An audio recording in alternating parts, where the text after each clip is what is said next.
It is vital that we realize that the sanctity of the Chanukah lights is great. There is no Jewish soul that is not imbued with Hashem's light while kindling the menorah. Even the neshama of a completely wicked person, a rasha, is enlightened and illuminated during these moments that he lights the candles. I'll demonstrate that with a story.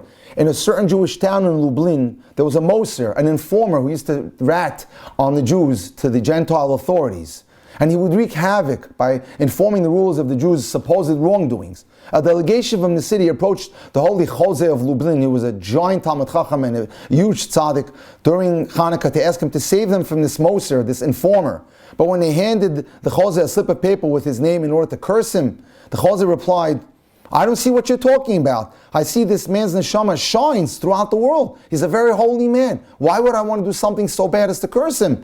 The members of the delegation looked at each other in disbelief. How is this possible that this great tzaddik could see in the paper that the person that they wanted to have him cursed or banned by the tzaddik has a holy soul? Days later, before returning home, they went back to the Jose and they told him the name again. This time the Jose was disturbed and he did whatever he needed to be done. The delegation later discovered that the first time they came to the rabbi was the exact moment when the informer was lighting his Chanukah menorah.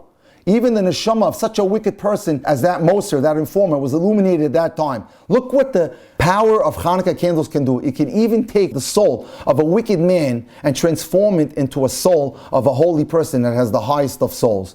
Chanukah lights can push away the thickest and most dense darkness. Once we recognize the uniqueness of these days and the wondrous abundance of holiness in the air that emanates from the powerful Chanukah lights, we think they're just lights.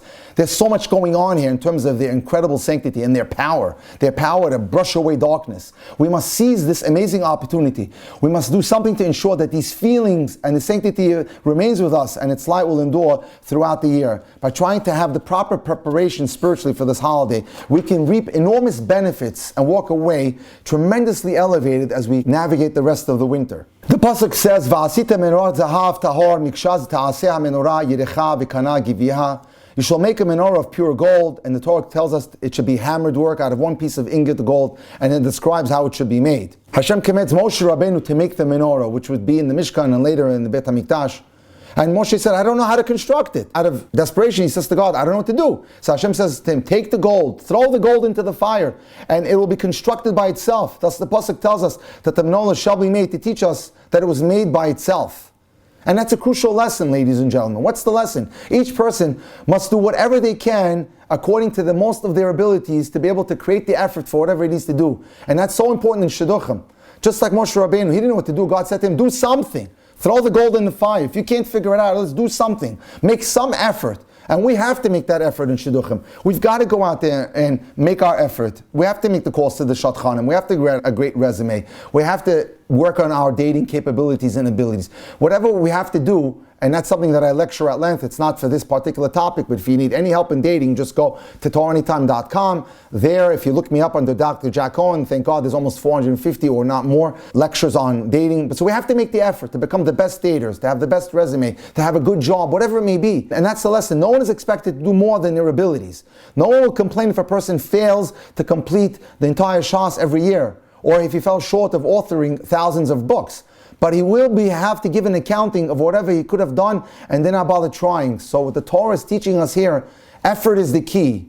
Outcome is not your responsibility. Outcome is in the hands of God. But you're responsible to make the effort. No one will ask you why you didn't finish the job. But you'll have to have an accounting for why didn't you begin the job. That they'll hold you accountable for. Every so often people despair of starting a project because of pride.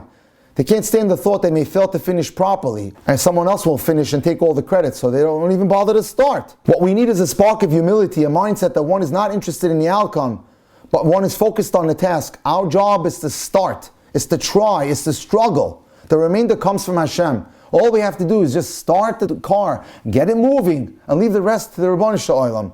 Above all, Hashem will help you forge the future of shaped things with or without our input. The pasuk tells us, "Va'ish Moshe anav me'od mikol ha'adam al pnei ha'adama." The man Moshe was exceedingly humble, more than any other person on the face of the earth. And we know that the crowning character trait of Moshe Rabbeinu was his incredible modesty or humility. Symbolic of this humility was Hashem's instruction to him when, despite all his achievements, he was unable to make the menorah. You would think a person of Moshe's stature could have made the menorah, but he wasn't able to. The solution Hashem said to Moshe was to simply throw a lump of gold into a fire, and out came a perfect menorah. That was considered the work of Moshe's hands. This proves that it is always worth trying, even if one cannot finish the task.